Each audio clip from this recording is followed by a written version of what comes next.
Hey everybody, what's up? Bryan here with Signature Sound. We are currently remodeling our Studio D room right now, and I figured while I was in here working on it, why not make a little video for you guys?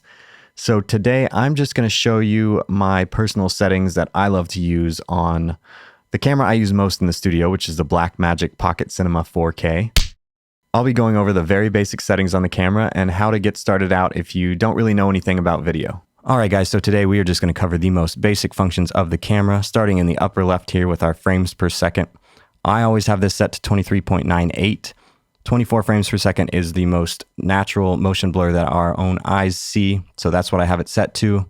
The only time I'm really adjusting that is if I'm shooting B-roll or something that needs to be in slow motion.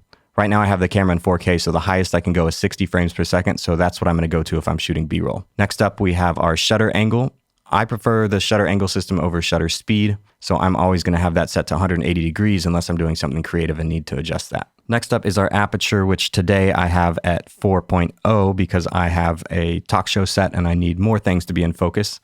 A lot of times I might be all the way down to the lowest setting, which my current lens can go down to 1.4, and I get that really nice depth of field. This also depends on the lighting in your environment, as the aperture is how much light is let into the camera.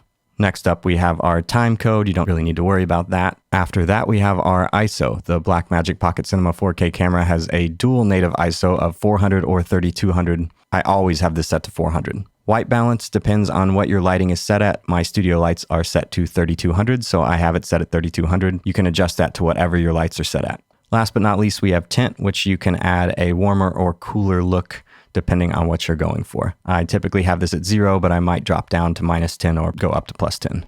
All right, that is your ultra basic guide to getting started with the Blackmagic Pocket Cinema 4K camera. Give us a like, drop a comment, and I will see you guys next time.